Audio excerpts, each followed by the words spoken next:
Բարևձեզ քույրեր եւ եղբայրներ, այսօր մեր նորից բնագից հաղորդումն է։ Ինչ եմ ուզում քննարկեմ այս հաղորդման մեջ, կա 3 հարց, հերթով գնանք։ Բանակում ծառայությունը հայտարարեց, որ որոշել ենք սարքենք 1.5 տարի։ Ես հասկացա 2 հոգի, որոնք բանակից գաղափար չունեն, հեռախոսով նստին իրար հետ պայմանավորեն բանակի ծառայությունը սարքեն 1.5 տարի։ Գիտեք, բանակի ծառայությունը կարելի է սարքել եւ 1 տարի, եւ 6 ամիս, կարող լինի 3 տարի, ժամանակում երկրներ ա եղել, որ 5 տարի ա եղել, թագավորի ժամանակ 25 տարի ա եղել։ Բանակի ծառայության ժամկետը որոշվում է համապատասխան ծրագրերի։ Այս խոսալուց ես հասկանում եմ, որ մերոնք չունեն ոչ մի ծրագիր վերաբերող բանակին եւ Հայաստանի Հանրապետության պաշտպանությանը եւ այդ թվում ազգային անվտանգության հարցերի հետ կապված։ 2 հոգի խոսում են, ասա որոշել էինք հունիսին բացեինք, դա անեինք, հիմա էլ որոշել ենք հունվարից անենք։ Ինչի համար։ Հիշում եք Գյումրիի իրադարձությունները կապված Վարդան Ղուկասյանի ձերբակալման հետ։ Տեսավ, որ իր ռեյտինգ կոչեցյալը Հայաստանում արդեն համարյա այնքան է ցածրացել, որ պատմության մեջ երևի թե քիչ մարդիկ կան, որ իրենց ռեյտինգը հասել է այդ աստիճանի։ Նույնիսկ իրեն կոչված հիներին մասով որ խոսում է, նույնիսկ նրանց ռեյտինգը այսօր էլ այդքան ցածր չի, ինչքան Իրանն է։ Ինչ անում, մի հատ էլի պապուտիստական բան անում, հա դե պարզ է որ ծնողներին, ժողովրդին, որը որ չի զբաղվում երկրի պաշտպանությանը, մանավանդ մարդիկ երեխաներին ուղարկում են բանակ, երևի թե կարող է լավ զգան իրենց, բայց չի կարելի երկրի անվտանգությունը ծառայեցնել սեփական աթոռին։ Այս որոշումը եթե լինի, միայն ու միայն ուղղված է, որ իրենք քպեք կոչեցյալը, այդ քթառը ես միշտ ասել եմ, պահեն իրենց աթոռները։ Մյուս հարցը, որի մասին ես կուզեի խոսեի, այս վերջում Ադրբեջանի նախագահի հայտարարությունն է, որ բացում է դեպի Հայաստան տրանզիտ ճանապարհը, որ օրինակ Ղազախստանից մենք ցորեն գնենք բերենք։ Ուրեմն ես ուզում եմ տեղեկացնեմ բոլորին, որ Ղազախստանի ցորենն ու Ռուսաստանի ցորենը գները կարելի է համարել մոտավոր նույնը։ Մեկը դե է թանկ, մենք ստե է թանկ, մեկը դե է ցածր, մեկ ստե է ցածր եւ այլ, հարցը դրա մեջ չի։ Բայց Ղազախստանից այդ ցորենը մատակարարվելու է Ակմոլ քաղաքից, որը գտնվում է Օմսկի մոտ։ Դուք պատկերացնում եք 4.500 կիլոմետր ճանապարհ պետք է անցնի այդ ցորենը։ Բացի դրանից երկու երկրում մենք պետք է մուծենք տրանզիտ, ասենք Ադրբեջան եւ Վրաստան։ Ինձ թվում է մենք այդ ցորենը միջև հասնի Երևան կարող ոսկի դառնա։ Որ խանութներում հացը կթանկանա, դա անխուսափելի է։ Էլի պոպուլիստական, այսպես մի հատ բան էլի տեսնելով, որ ներքին իրավիճակը բավականին սրված է։ Եվ չեն իմանում դաշտ ինչով լցնեն։ Իսկ նույն ապրանքը, նույնիսկ եթե թանկ գնվի Ռուսաստանում, ընդամենը անցնելու է 800 կիլոմետր մաքսիմում եւ անցնելու է մի երկիր, որին կարող ենք պետքա մուծենք տրանզիտ։ Նույնիսկ եթե Ադրբեջանը Հայաստան դա մտնի, ասենք, ամիջապես իր տարածքով, միայն 4.500 կիլոմետր ժողովուրդ։ Թող այդ մակարոնները տանեն իրանց ականջներին կախեն։ Աբսուրդ է։ Ու հետաքրքիր բանը գիտեք որն է։ Տեսեք ինչ է կատարվում։ Փաստացի տեսնելով մեր մոտ ներքին իրավիճակը, որ սրվում է, Ադրբեջանի նախագահան սկսում է աջակցել մեր երկրի ղեկավարին։ Եկեք հիշենք 23 թվականը։ 23 թվականին, եթե չեմ սխալվում,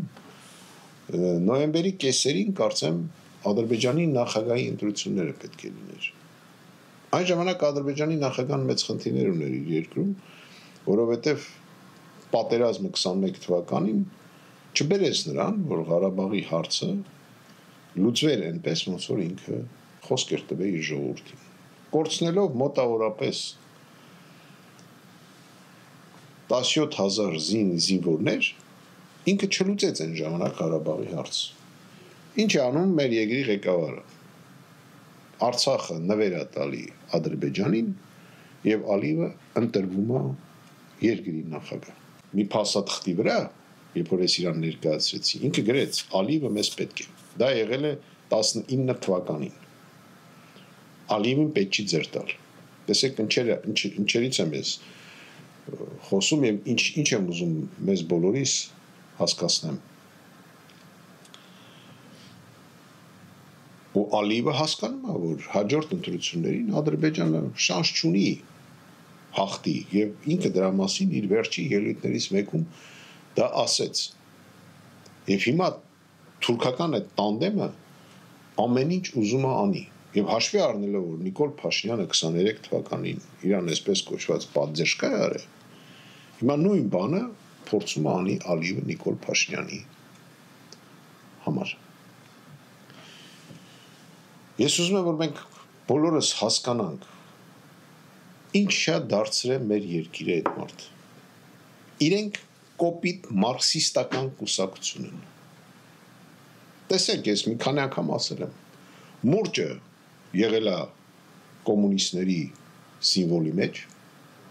ինքը չագուճը դրոշով մանագալի հիմա մեր մոտ։ Ինքը ասում է կրթվել, մենք բոլորս ով որ սովորել է սովետական ժամանակ, պետք է որ հիշի, որ դասարաններում կպցրած էր։ Լենինը ասել է. սովորել։ Ձեզ ոչինչ չի հիշեցնում դա։ Նայել եկավ այն ֆոնի վրա, որ հարուստները գողեր են, հարուստները այսպիսին են, մենք ենք գալիս ենք ժողովրդի համար, բայց վերջում ինչ եղավ, վերջում տեսանք 37 թիվ, որը մեր մոտ է հիմա, ուղղակի հիմա հələ որ չեն գնդագահարում, ուղղակի փողոցում սպանում են, նույն սպանությունները լինում էին 37 թվականին, նույն ձևի սովետական միության փողոցներում։ Մենք պատկերը ստանում ենք։ Ի վերջո ժողովրդին ոչինչ չտվեցին։ Բացարձակ ոչինչ։ Չնայած գալուց հայտարարեցին, որ դեմոկրատիա լինելու, ժողովուրդն է որոշելու, եւ նրանք եւ սրանք։ Եվ բոլշևիկները, եւ սրանք, մեր մարքսիստները։ Սրանք բոլշևիկ չեն, սրանք մարքսիստ են, ծայրահեղականներ են, ավելի վտանգավոր են։ Նույն բաները հայտարարեցին, նույն հողի վրա եկան իշխանության եւ նույն բանը անում են այսօր։ Ձերբակալում են բոլորին։ Ինչ երկիր ենք սարքել։ Ամեն օր բացում եմ մեր մամուլը, ամեն օր մեկին ձերբակալել են մի նախադասության համար, կամ փողոցում սպանել են, կամ քրեական գործ է հարուցված քաղաքական գործիչների վրա, կամ փողոցում կրակոցները։ Ինչ ենք անում, ինչ երկիր ենք էլի սարքել։ Ինչ երկիր ենք սարքել, որ հայը դիասպորայից, հայկական սփյուռքից գալիս է Հայաստան, իրան ներս չեն թողում, ասում են դու մեր դուրի չես գալի։ Ում համար է սարքում այդ պետությունը։ Կամ այսօր այնտեղ մի հատ դավաճան տերտեր կա, որի այդ բանը հանել են վրից, հիմա որոշել է պատարակ տա։ Եկեղեցին էլ արդեն կիսում, մասնատում։ Ոնց որ հանձնեց մեր հողերը։ Եվ Ժորժյան վերջի հարց, մենք հենց դրա համար մտել ենք Էջմիածնի ընտրությունների մեջ։ Մեր ներկայացուցիչը Արտյոմ Սիմոնյանն է, որը որպես շարքային զորակոչվել է հայկական բանակ, ծառայել է եղնիկներում, Ղարաբաղում, ով որ չի իմանում, եղնիկները միշտ համարվել են ամենադաժան ծառայության վայրը Ղարաբաղում։ Դա Ղարաբաղի հյուսիսում է։ Ամենահյուսիսային կետերից մեկն է։ որտեղ հակառակորդը 50 մետրի վրա է նստած եղել, եւ մենք այնտեղ ունեցել ենք բազմաթիվ զոհեր։ Ինքը շարքայինից եկե դարել է սպա, փոխգնդապետով կոչումով վերադարձել է արդեն Հայաստան, 14 տարի հետո, 14 տարի, 15 տարի, կներեք ծառայել է Արցախում, եւ արդեն Հայաստանում ստանալով գնդապետ կոչում զորացրվել է։ Մեր ցուցակում ընդգրկված են մարդիկ, որոնք կամ ծառայել են հայկական բանակում, կամ պայեստազորի սպաներ են, կամ 44 օրյա պատերազմի մասնակիցներ են։ Իրենք ոչ մեկ չեն կարող մեղադրվեն ինչ-որ կոռուպցիոն սխեմանների մեջ, որտեղ երբևիցե չեն եղել նման պաշտոնների, միայն ծառայել են հայրենիքին։ Հասարակ մարդիկ են կնրկե, բայց գիտուն, գրագետ, կառավարման ունակ։ Մենք ոչ մեկի հետ կապ չունենք, մենք գնում ենք ընտրությունների։ Ես բոլորիդ կոչ եմ անում, էջմիածինցիներ, ձեզանից պետք է վերջնական սկսվի այս քեպե կոչեցյալի, դուք ինքներդ ասեք, քեի շարունակությունը, վախճան,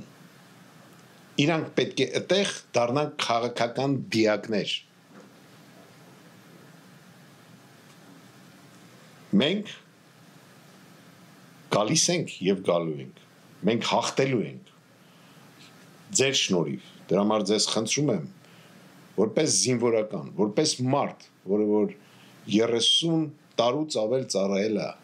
հայրենիքին, այլ ոչ թե անձերին, ես ես խնդրում եմ եւ առաջարկում եմ։ Ձայնը տվեք Արտյոմ Սիմոնյանին եւ համահայկական ճակատ կուսակցությանը, ու դուք կզգաք փոփոխությունները։ Մենք ունենք մեծ ծրագրեր, մյուս հաղորդումների ժամանակ ես ձեզ դա կներկայացնեմ։ Մենք պայքարելու ենք, քանի որ ազգեր, որոնք ընկնում են ճակատամարտում, նորից բարձրանում են։ Իսկ ազգեր ԿՊ-ի գլխավորությամբ, երբ որ հանձնվում են, վերանում են։